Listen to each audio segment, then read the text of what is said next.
Hello, नमस्ते। Money line investment and finance में आपका बहुत बहुत स्वागत।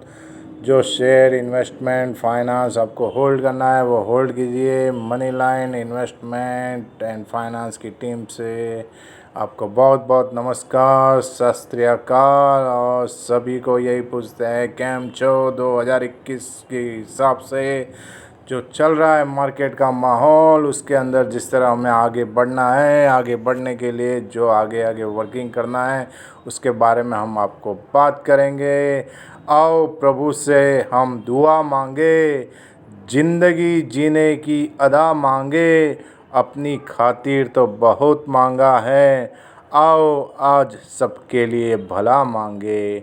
तो अपनी हेल्थ वेल्थ का ध्यान रखते हुए इन्वेस्टमेंट कीजिए। टाइम के हिसाब से जो प्रॉपर्टी में इन्वेस्टमेंट करना है, जिस प्रॉपर्टी के लिए करना है, जो टाइम से इन्वेस्टमेंट करना है, जो अपने दोनों हाथों से आपको इन्वेस्टमेंट करना है, तो उसके लिए आपको मनी लाइन इन्वेस्टमेंट देखने के लिए बहुत बहुत आभार। आपको हमारा मनी लाइन इन्वेस्टमेंट यही बताएगा कि आप कैसे ग्रोथ कर सकते हैं, आप अपने पैसे को कैसे डेवलपमेंट विकास में लगा सकते हैं, और उसको विकास करके आप अपने पैसों का कैसे ग्रोथ पाके सेटिस्फाइड होके लाइफ बिता सकते हैं। तो इस तरह आपका जो फंड है उसको बढ़ाइए। एक निवेश के समय के साथ अपने मूल्य को बढ़ाने के लिए आज पूंजी का उपयोग करना शामिल होता है। एक निवेश के लिए समय, धन, प्रयास आदि के रूप में काम करने के लिए पूंजी लगाने की आवश्यकता होती है, ताकि भविष्य में मूल रूप से लगाए गए भुगतान की तुलना में अधिक भुगतान की उम्मीद की जा सकती है। तो जिसमें बॉन्ड, स्टॉक, अचल संपत्ति, व्यवसाय, अन्य उदाहरण से हम लोग शामिल हैं। उसके अंदर आप जो इन्वेस्टमेंट किसी भी माध्यम या तंत्र को संदर्भित कर सकते हैं। तो जो इन्वेस्टमेंट करना है, कहाँ पे अच्छी तरह से करना है, किस हिसाब से करना है, तो आजकल लोग स्टॉक मार्केट में इन्वेस्टमेंट कर रहे हैं। स्टॉक मार्केट में भी अलग अलग रास्ते हैं, जैसे फ्यूचर ऑप्शन, आईपीओ, करेंसी और अपने डॉलर्स, फॉरेक्स। और स्टॉक मार्केट में मोस्टली होता क्या है, सेल करना, बाय करना, बाय करना, सेल करना। पर कहाँ करना है, कैसे करना है, स्टॉक मार्केट में अलग अलग सीढ़ियाँ है, कौन सी सीढ़ियों पे अलग अलग पैसे लगाना है, तो उस हिसाब से हम लोग आपको बताएंगे। मोस्टली जो इन्वेस्टमेंट का टर्म्स होता है, तो वो टर्म्स का आपको वर्कआउट करेंगे, तो वो आप टर्म जान के पाएंगे कि हमारे पास पैसा का एक बीज आ गया है, जिससे हम पैसा इन्वेस्टमेंट करके आज के डिजिटल युग में हम लोग अच्छा इन्वेस्टमेंट का बेनिफिट ले सकते हैं। और ये जो बेनिफिट का रिटर्न होगा वो एक फ्रूटफुल ही होगा। लोग कहते हैं कि अब पैसे के झाड़ पे लगे रहते हैं, नहीं, पर ये है कि वो हम जहाँ पे पैसा लगा रहे हैं उसको हम लोग झाड़ बना सकते हैं। आपको सिर्फ यही करना है कि इन्वेस्टमेंट करना है। इन्वेस्टमेंट इसलिए करना है क्योंकि हमें भविष्य में जो प्रोजेक्ट वृद्धि होती है, तो उसके आय की जो संभावना होती है वो हमें चाहिए रहती है। तो उसके हिसाब से एक इन्वेस्टमेंट वर्कआउट करना होता है। वास्तव में समय के साथ हम लोग इन्वेस्टमेंट नहीं कर सकते हैं तो मूल्य खो सकते हैं। उदाहरण के लिए यह भी संभावना है कि कोई कंपनी में निवेश करेंगे तो कंपनी दिवालिया हो जाती है, तो ऐसी परियोजना में अमल नहीं किया जाता है। यह प्राथमिकता तरीका है। बचत को निवेश से अलग किया जा सकता है। बचत भविष्य के उपयोग के लिए धन जमा कर रही है और इसमें कोई जोखिम नहीं है, जबकि निवेश संभावित भविष्य के लिए लाभ के लिए धन का लाभ उठाने का कार्य करते हैं, और इसमें कुछ जोखिम होता है, जैसे कि आर्थिक निवेश होता है। किसी देश या राष्ट्र के भीतर आर्थिक विकास निवेश से संबंधित होता है। जब कंपनियां और अन्य संस्थाएं ध्वनि व्यापार निवेश प्रथाओं में संलग्न होती है, तो इसका परिणाम आमतौर पर आर्थिक विकास में होता है। उदाहरण के लिए, यदि कोई इकाई माल के उत्पादन में लगी है तो वो एक नए उपकरण का निर्माण करती है, तो उसमें कम से कम अधिक माल उत्पादन करने की अनुमति देते हैं। इससे व्यवसाय के लिए माल कुछ उत्पादन बढ़ जाएगा तो दूसरी संस्थाओं की गतिविधियों से उसमें वृद्धि का कारण बन सकता है। तो इस तरह शेयर मार्केट है। तो शेयर मार्केट में जो इन्वेस्टमेंट करते हैं तो मोस्टली हम लोग देख रहे हैं 2002 की जो कंपनियां थी, जैसे हमारे 737 रुपये पे थी, आज वो 80,000 रुपये पे है।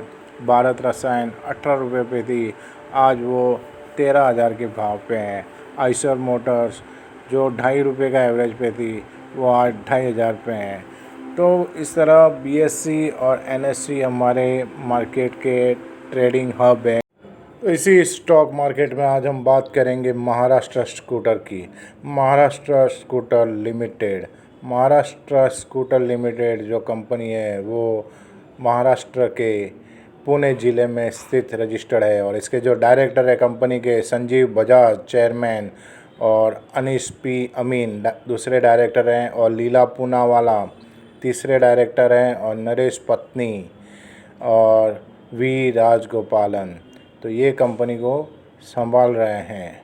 और ये जो कंपनी है महाराष्ट्र स्कूटर लिमिटेड, इसका तो आपने नाम सुना हो रहेगा। वो जो कंपनी है ये Priya scooter, Maharashtra scooter, western Maharashtra development corporation और बजाज ऑटो के साथ 1975 में इनकॉर्पोरेटेड हुई थी और ये कंपनी ने फिर बाद में पब्लिक इशू 1977 में इन्होंने इशू अनाउंस किए थे। फिर बाद में टेक्निकली उन्होंने बजाज ऑटो के साथ 10 साल का एक एग्रीमेंट उन्होंने साइन अप किया था, जिसका काम था कि 3 लाख स्कूटर उनको बाद में बना के देना है। फिर इस तरह 17 में उन्होंने 76 में प्लांट शुरू किया और 76 में प्लांट शुरू करने के बाद फिर इकोनॉमिक स्केल के हिसाब से ये गवर्नमेंट कंपनी एक्सपांड करने के लिए इनको 350 सीसी इंजन कैपेसिटी 1985-86 में इनको सर्टिफाइड कर दिया। फिर 97 में 1.5 लाख स्कूटर ये लोग बनाने लगे। फिर 1989 में फिर प्री ट्रीटमेंट कम कैथोडोलिक इलेक्ट्रोड डिस्पोजिशन प्लांट भी इन्होंने शुरू किया, जो इको फ्रेंडली के हिसाब से एक्सपांशन बूस्ट करने के लिए उन्होंने वर्कआउट किया। और महाराष्ट्र स्कूटर के जो होल्डिंग्स है अभी बजाज के जितने भी ग्रुप की कंपनियां हैं, टोटल 7 कंपनियों में महाराष्ट्र स्कूटर के ग्रुप के होल्डिंग है और प्लस बजाज स्कूटर ने भी महाराष्ट्र स्कूटर के साथ टाई अप किया हुआ है। तो दोनों एक साथ अभी तक काम कर रही है। 1975 से लेकर अभी तक इनका वर्किंग एक साथ चल रहा है और इस हिसाब से ये कंपनी आगे ग्रोथ कर रही है।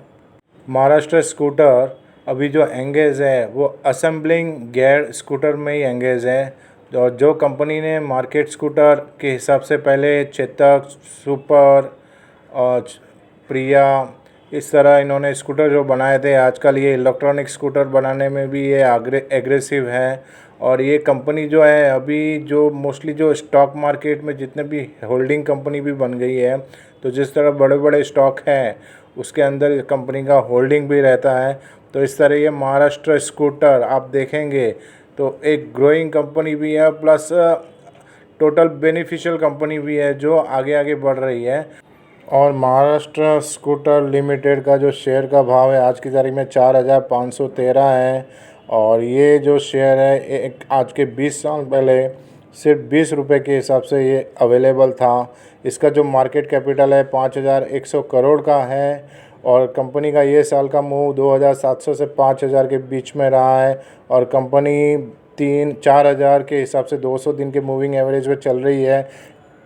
कंपनी का रेवेन्यू साल का 15 करोड़ के आसपास है और कंपनी का ये साल नेट प्रॉफिट कम रहा 8 करोड़ के आसपास और कंपनी का ईपीएस 7 करोड़ के आसपास है। बीवीपीएस इसका 14,213 करोड़ का है। कंपनी का आरओई 0.05 का है और कंपनी के ऊपर जीरो डेब्ट है और 51% के ऊपर कंपनी के मैनेजमेंट के पास होल्डिंग है।